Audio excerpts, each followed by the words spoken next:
a special car from Porsche, and this is the official unveiling, and it's all sealed up now. So it's always nice to see all these things happening here in Malaysia, right? I mean, all the teams are flying in from all over the world, right? And yet, Sepang is not really doing anything to promote the race, right? I mean, it's 10 ringgit, and what a day out you can get for 10 ringgit to come here and watch all these. Whoa! That's what we have here. The new Cayman GT4 Clubsport.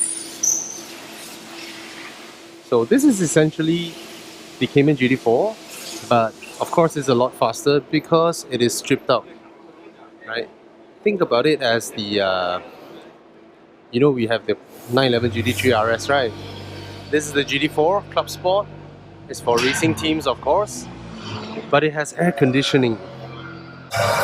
You know what I really want to check out, since this is the stripped out car, right? It's the engine, because like most Caymans, you won't be able to see the engine, right? So this is largely similar to the Cayman GT4 we reviewed earlier on, and but then instead of manual, it is actually in PDK because it's for racing. So what is this whole thing about GT4 Clubsport? So the thing is this: Porsche has a very successful GT3 class racing with customers and all that, right? There are teams buying up the Porsche GT3 to race and all that. And the thing is, GT3 has become very, very competitive, very, very serious racing. Almost every car manufacturer, you know, be it Mercedes or Ferrari or Aston Martin, they produce a GT3 car as well, Audi as well, right? So, and even Lamborghini. So now Porsche is thinking between the GT3 RS and professional, you know, racing teams and all that. They were thinking, why don't we create a new segment that slots just below the cup cars, and for owners to, you know, have a easier entry into the world of professional motor racing.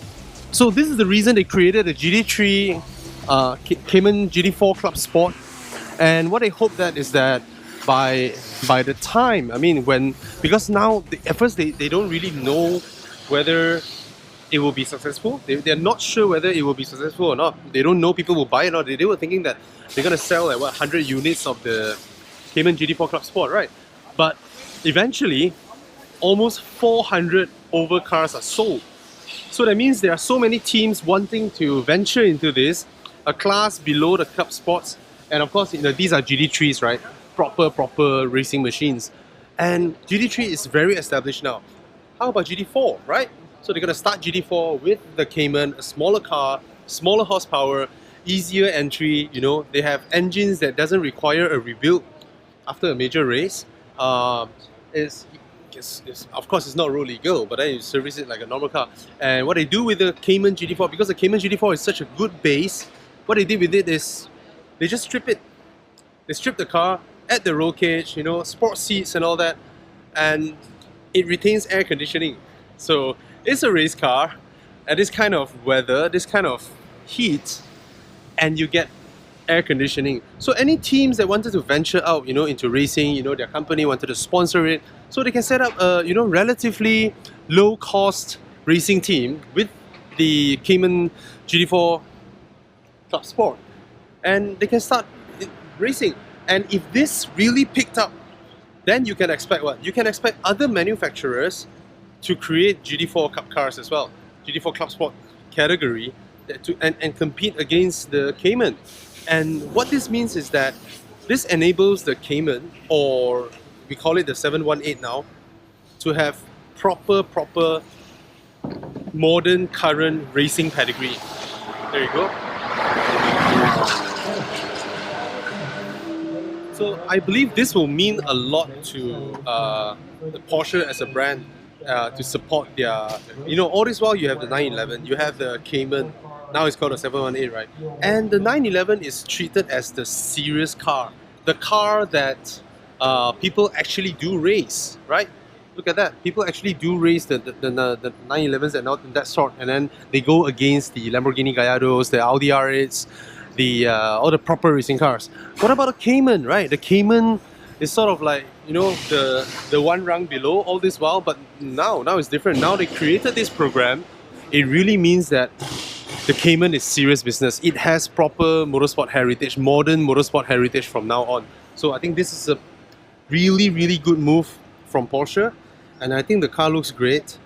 And I mean, the fact that it has air conditioning, any big Malaysian corporation, you know, like you want to establish your own racing team and all that, you know, this is a good entry. This is a very, very good entry. And I'll quickly read out the specs, alright? It's largely the same as the road car, except that they reprogram the, of course, the traction control system and all that. They have to reprogram it to work on slick tires and all that. But largely it's more or less, I would say it's more or less the same. You know, 420 Newton meters of torque, 385 horsepower. Of course, this is not manual now. This is PDK. And then what do you have? You have things like, the weight is only 1,290. All right, very, very lightweight. And these are the stuffs. If I quickly let you look through it. Okay, that's the fueling system for race cars. Right, so it's all serious bits, all right, adjustables and all that. So it's a proper race car. It's a proper race car. Just that the entry is a lot easier, and this is the conversion kit to go from to turn it into a Clubsport MR, all right.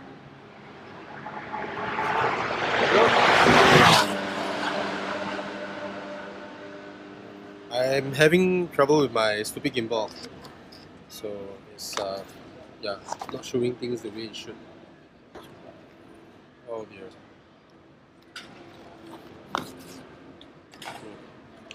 Alright, so yeah, there you go. I think that's about it. Sorry for all the weird angles of recording because of this. Anyway, yeah, see you.